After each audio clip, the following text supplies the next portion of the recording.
Hi, it's Heidi Cooper again. I finally figured this out, and the way to use Screencast-O-Matic and go back and forth between your screen and your document. So I did a mindfulness-based cognitive therapy intervention with Jerry, as you saw in the two videos. And what we did was I spent some time with her developing trust and the foundation for a collaborative relationship, and asked her to tell her story to me, and learned a few things about her.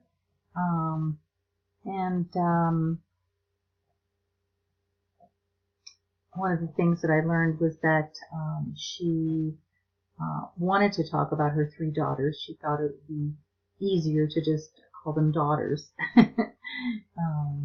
contrary to what I wrote in my case summary for her confidentiality. But what I mostly found about this exercise was that this contained 5-minute segment poses some difficulty for me to demonstrate the empathetic responses within a short time.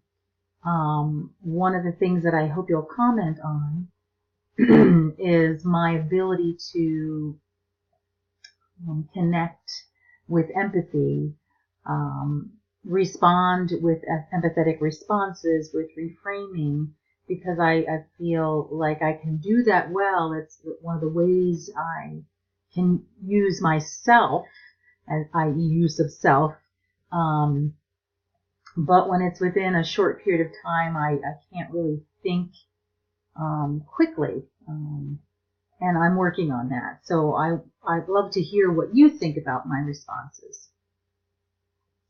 I did, again, some attending. I'm good at attending. I bring that to the table. I also asked her about her coping abilities as part of telling her story. I asked open-ended questions. I was mindful of that.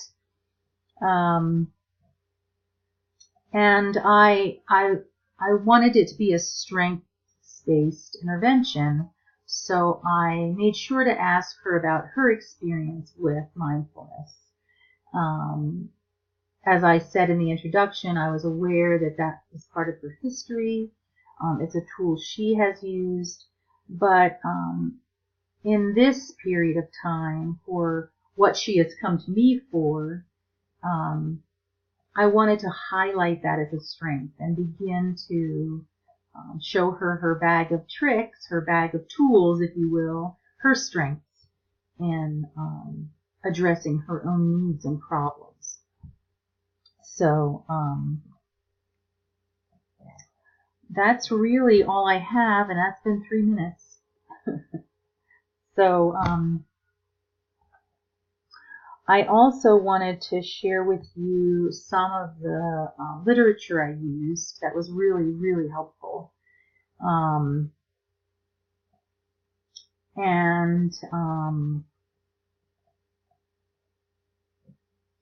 When I was preparing for the intervention paper and the case summary, collecting my articles, I had an idea about this client, and part of my, first phase of researching the client and understanding what the data would be on things that concerned her, I found articles that, and I'll pop up my reference list at the end, but I found things on. I found studies on the depression that women experience in the menopausal phase of life, and how cognitive therapy can address that. I found a study about insomnia, how cognitive therapy can address that, as well as the depression that accompanies fibromyalgia. So those were effective in addressing Jerry's specific needs. But I also, in that preparation, not sure if she was having eating disorder issues. I found an article that addressed, how cognitive therapy was effective with eating pathology. So I'll show you some of those references directly so you can have them. But what was most interesting for me was the actual use of mindfulness-based cognitive therapy. I've tried it. I've tried using it as an intervention at a staff meeting. I found that I was good at it. I seemed to have a tone of voice and a pace that made people feel comfortable and relaxed. So I consider that another use of self. But the authors of mindfulness-based training as an intervention were William, Siegel, Teasdale, and Kabat-Zinn. And they have a book that I think I'd like to get for my practice. And what was also helpful was Para Delgado and Latour Postigo. Those are hyphenated last names. Their insights and their study on treating the depression that accompanies fibromyalgia with cognitive therapy. It was clear that this intervention will work at the level of cognitive theory in helping people become aware of their cognitions and their schema, and